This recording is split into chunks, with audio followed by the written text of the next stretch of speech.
नमस्ते बच्चों, जय हिंद, वंदे मातरम। मैं धनपाल देथलिया और आपका एक बार फिर से स्वागत है 4D सीरीज में। 4D यानी कि डेली डोज बाय धनपाल देथलिया। और ये 4D सीरीज एक ऐसी सीरीज है जिसमें डेली आपको एक इंपॉर्टेंट क्वेश्चन मिलता है जो कि एग्जाम्स में कई बार आ चुका है और इसके कॉन्सेप्ट के ऊपर बार बार क्वेश्चन रिपीट होते हैं। तो ऐसे क्वेश्चन मैं आपके लिए चुन के लाता हूं। ये हर एग्जाम में आता है, आपको कहीं ना कहीं देखने को मिलेगा, ठीक है। और इसमें डेली अलग अलग टॉपिक से मैं क्वेश्चन लेके आता हूं।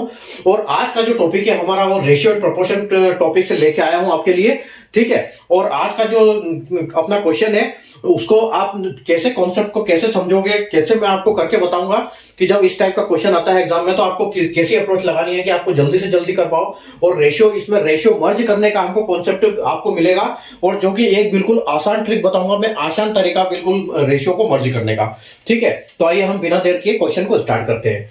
तो क्वेश्चन, आज का जो क्वेश्चन है हमारा वो है ₹62,000 is divided between A B and C such that ratio of A ratio B is equal to 2:3 and ratio of B ratio C is equal to 7:9।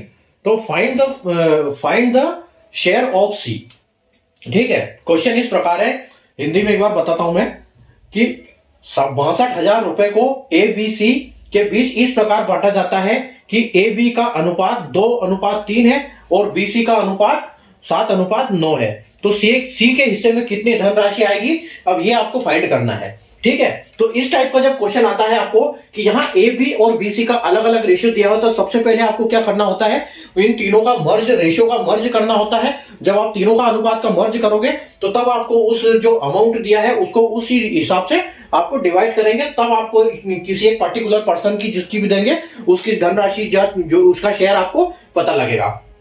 तो जैसे यहां पर दिया है कि ए बी का शेयर दो रेशियो ए बी का शेयर जो है वो है आपका 2:3, ठीक है। और बी सी का रेशियो कितना है, तो आपको सबसे पहले क्या करना है, ए बी सी ऐसे कंटिन्यू लिख देना है, ठीक है। अब ए बी का नीचे 2:3 है, ए बी का रेशियो जो है 2:3 है और जो बी सी का रेशियो है वो क्या है, वो 7 है। तो उसको लिखना है आपको इसके नीचे में, क्योंकि वो बी क्या एक पर्सन कॉमन है, जो बी है वो इसमें कॉमन है, तो हमको बी से पता लगेगा कि इनकी भी एक्चुअल में क्या है, ठीक है। तो यहां पर आपको 7:9 लिखना है। अब आप देखोगे कि यहां पर आपके दो गैप है, ठीक है। यहां पर इधर ए की गैप है और इधर सी की गैप है। तो आपको करना क्या है, इसमें बहुत आसान ट्रिक है, कुछ नहीं, ये जो बीच का 3 है ये, क्योंकि ये कॉमन पर्सन है ए बी सी के बीच में, क्योंकि ये ए के साथ भी है और सी के साथ भी है, तो इसलिए जो इसका रेशियो यहां पर ऊपर में हम 3 ऐसे कैसे यहां से यहां 3 लिखेंगे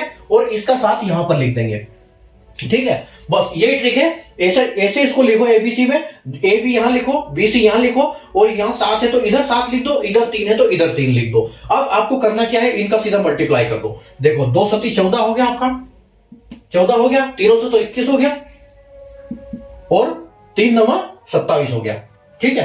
अब आपको करना क्या है, इनको कैलकुलेट करो और इनको उसी आप इनको डिवाइड कर दो, ठीक है। जब आप इनको कैलकुलेट करोगे तो उस राशि से आपको डिवाइड करना है, कौन सी राशि से, जो आपको दी हुई है 62,000, ठीक है।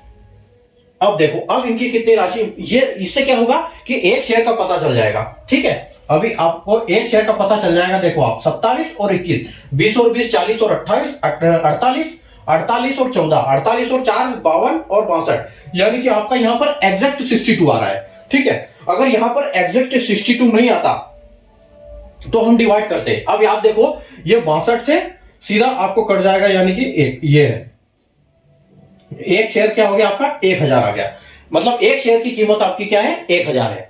तो आपको मतलब अगर आपको सी की कीमत पूछनी है कि सी को कितनी धनराशि मिली, तो आप सीधा ही 27 को इंटू कर दोगे 1000 में, ठीक है। तो यानी कि आपका जो आंसर है फाइनल वो 27,000 आ जाएगा।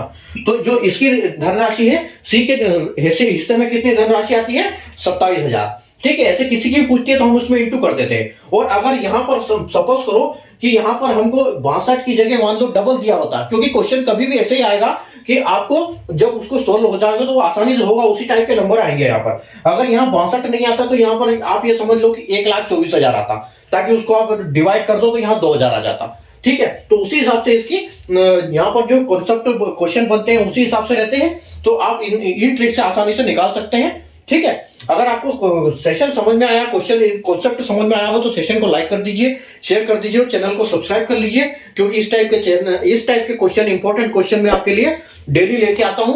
और आप फॉलो करके जो डेली का क्वेश्चन डेली सोल्व करोगे तो आपको एग्जाम में बहुत हेल्प मिलने वाली है। आपका जो एग्जाम है अगली बार पक्का 100% क्रैक होने वाला है। Thank you.